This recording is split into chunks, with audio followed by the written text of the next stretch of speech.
During World War II, the level of coordination and efficiency in the Nazification of Germany was unprecedented.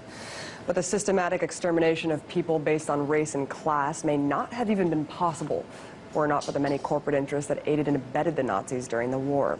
You know, for everything we learned about Hitler in the Second World War, the one thing that's conveniently omitted from history books is the role corporations played in the conflict.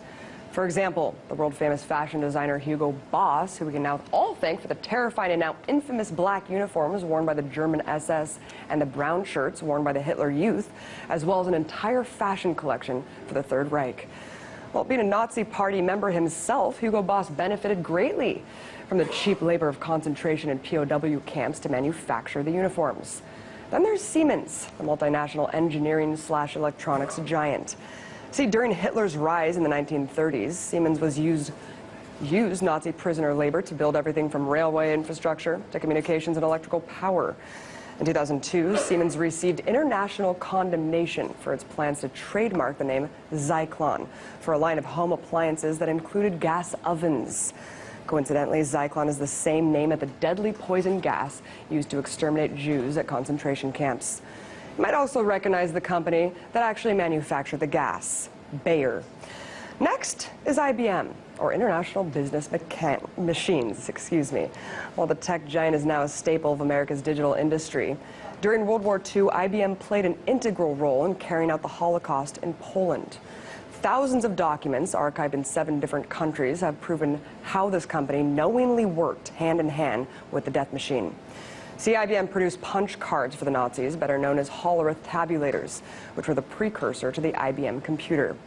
And according to researcher Edwin Black, the Hollerith was used to keep records and statistics of the death camps.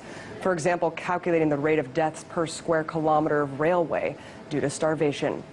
But despite the evidence of the company's sordid past and requests for a formal apology, IBM has kept silent on the matter. And then there's Chase Bank, now JP Morgan Chase. And while we don't need any more reasons to distrust this financial behemoth, between 1936 and 1941, Chase, along with a few other U.S. banks, helped Germany with currency exchange. Unclassified documents from the U.S. Department of Treasury point to a disturbingly close working relationship between Chase and German authorities. In fact, in 1998, Chase finally acknowledged that its Paris office had preemptively seized nearly 100 Jewish accounts before German officials had even asked them to do so. But perhaps the most shocking example of the corporate Nazi connection is Ford Motor Company, Hitler's most prominent foreign benefactor.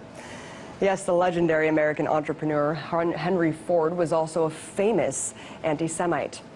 In 1937, Adolf Hitler had a special medal created for foreign friends of the Third Reich, and the regime awarded it to Henry Ford that very same year. This might explain why Ford opened an assembly plant in Berlin in 1938 just before the war, which according to U.S. Army intelligence produced vehicles designed for troop transport. But these are only a few examples of the handful of corporations that ensured the success of the Holocaust. And thankfully, Hugo Boss and Siemens have set up a compensation fund for the victims of Nazi Germany. But look, while we learn a limited scope of how the Holocaust happened and why, we must acknowledge the role corporations played in these unimaginable horrors. Only then can we begin to hold accountable the many corporations that continue to profit from war and genocide today.